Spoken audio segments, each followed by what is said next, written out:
Hello viewers and welcome to Battleplan American Civil War. I'm your host PPCC and welcome to the second strategy games Let's Play series that will be starting off today.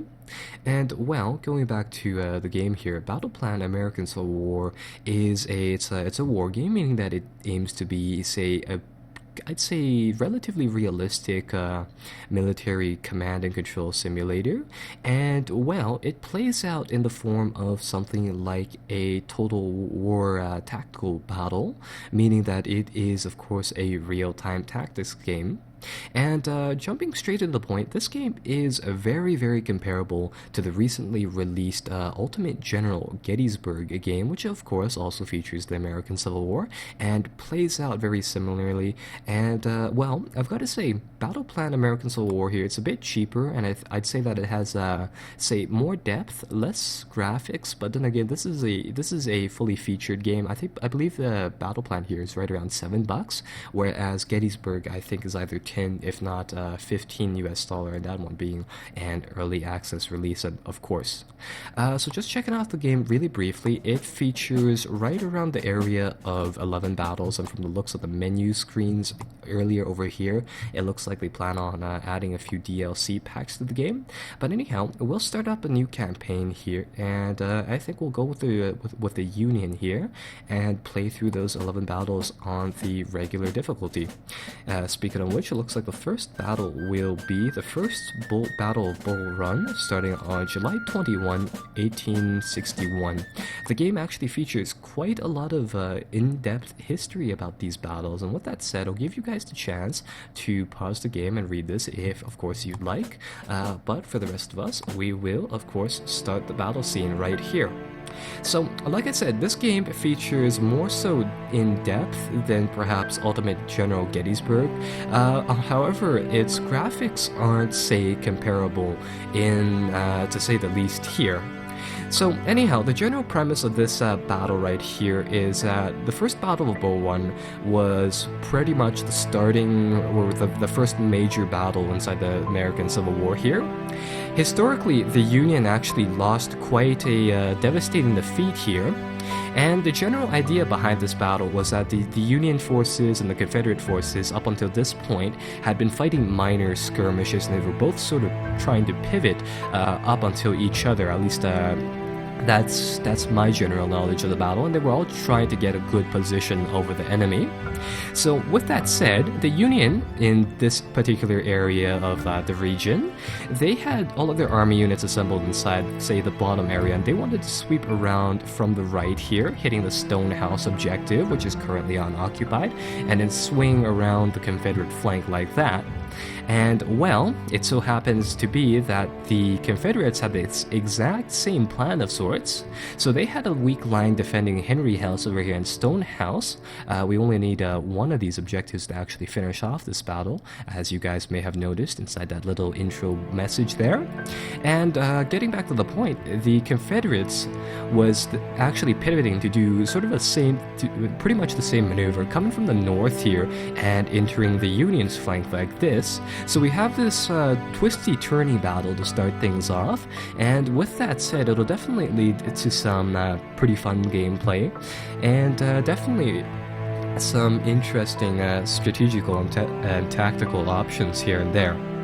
So, starting off, this is a real-time game, meaning that we have this little compass/clock thing here going on, where we can pause the game, issue orders, and unpause to see them being carried out. So I've already given you guys the briefing on the situation, and with that said, we'll issue a few orders to our guys and get the battle rolling. And again, this is very comparable compared to Ultimate General Gettysburg. It uses the same general control scheme in which we drag units around on the map.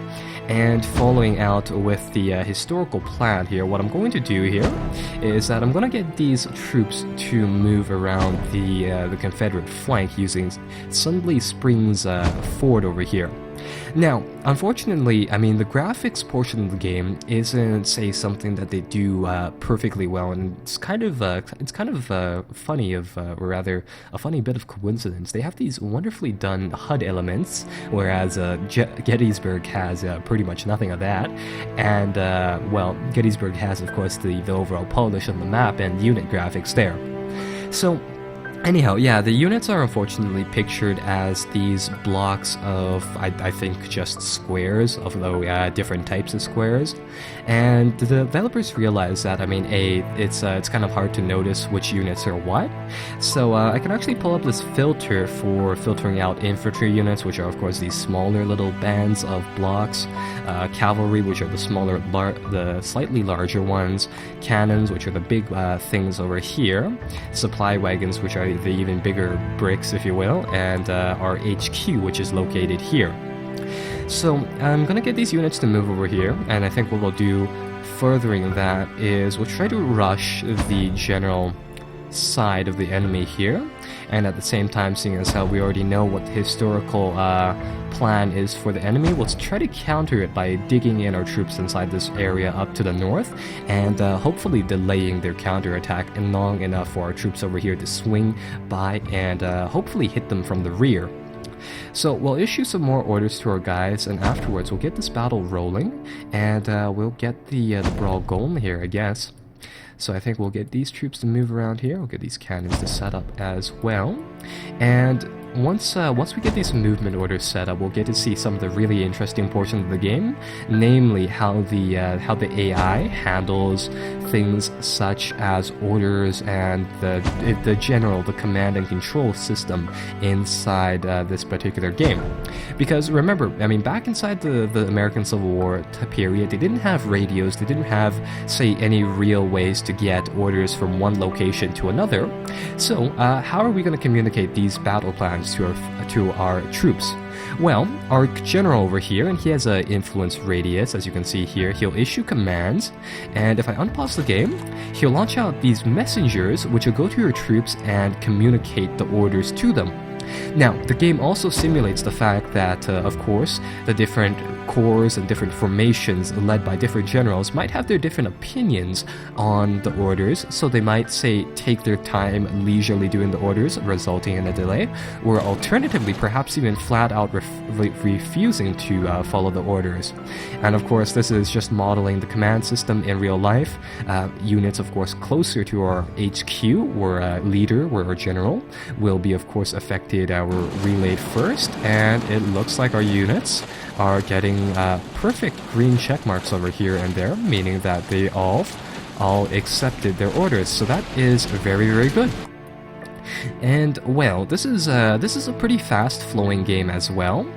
So starting off, I've unpaused the time here for a short little bit of time. You'll see that the white portion of this little compass thing starts to fill up, and once that red pit fills up completely, it's effectively the end of the battle. And let's see what developments have started already. Namely, it looks like our infantry are moving up here, the gray blocks being the Confederate troops, and it looks like our guys are starting to fire off some shots and really exchange ammunition with the Union troops present over here. And it looks like our cannons are also being manned or brought up here as well. And I'll get the second battery to come up here over inside this area, so perhaps they'll have open lines of sight to these two troops as well here. So anyhow, continuing off of that, let's see how the combat works, at least for some time, and let's reflect upon some of the results of those combat situations here and there. So there we go, some time has passed, and let's see what developments have happened over here in this area. So our cannons look like they've been shooting some of their ammunition, and that is of course also modeled inside the game up here. They can be resupplied with our supply wagons back here, and the supply wagons also have their own finished supplies, so we'll bring them up right now, seeing as how I suspect that these Confederate troops will be dispatched very, very soonly. And the game models four different critical elements of these leaders pretty well. Namely, it looks like I want to say Cox's core over here of troops is broken, so they're very low on morale.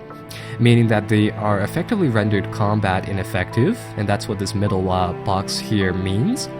This fresh reading indicates their relative exhaustion and just general fatigue level, so these troops are all fresh, and that 1600 or almost 1700 out of 2000 is the number of simulated troops inside that unit.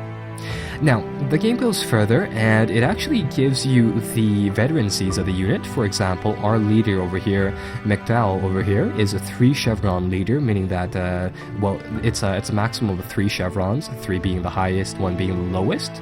Or rather, the time being early Civil War, a lot of the Union troops here are inexperienced troopers, to say the least. And, well, the game goes further to model that in this little icon right here. So after the name of each and every single unit, you'll have this rating. It'll either be a C, an S, or I believe an A, indicating the general personality of the leader. Some of these leaders will be these guys with an S, meaning that they're steady leaders. We will have a few of these. They won't be, say, common it's in the early portion of the war, but they'll definitely become more and more common later on. These guys are average end-of-the-line guys where we can rely on them, but they won't be heroic units, if you will, there.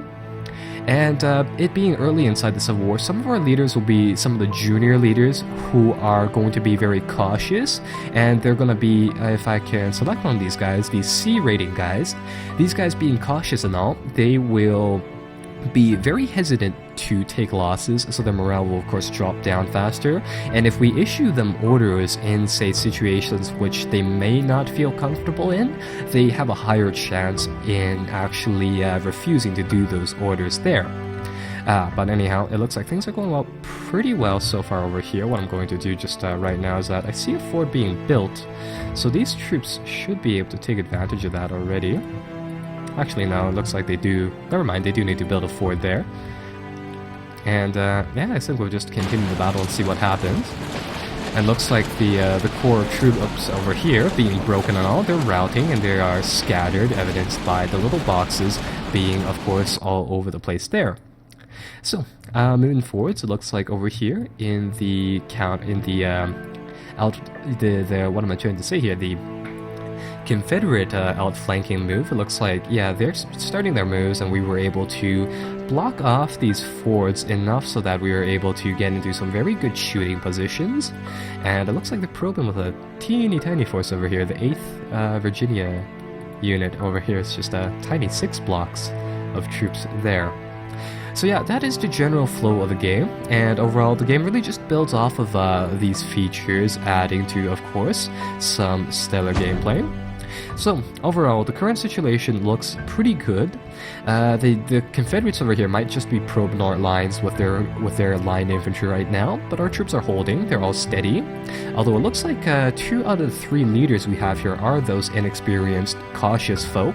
So we'll have to be careful, and we'll have to check up on them often, because they might, of course, break when otherwise confident units might not. And as you can see, the troops inside the game will use line formations and columns where they see fit. And over there, we had a nice little death animation where we managed to completely destroy one Union formation. So there we go there. And FYI, at the top of the screen here, that 17 for us represents the amount of units, where the formations that we have.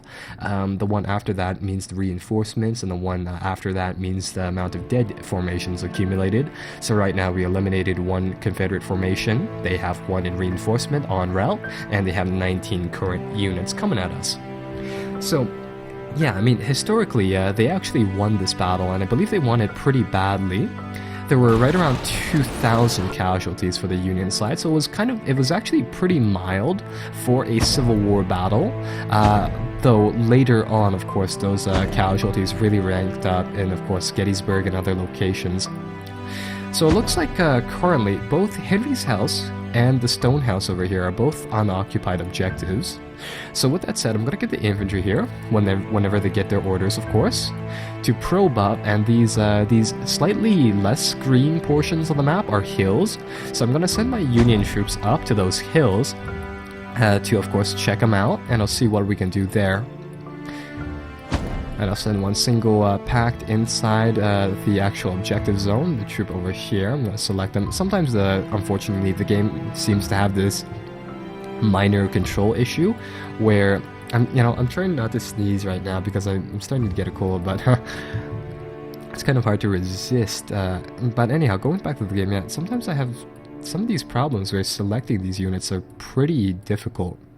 Anyhow, what I was going to do is that I was going to send this unit, Porter's troop, to Dogan Ridge over there, but I think I'll just send the cavalry there instead.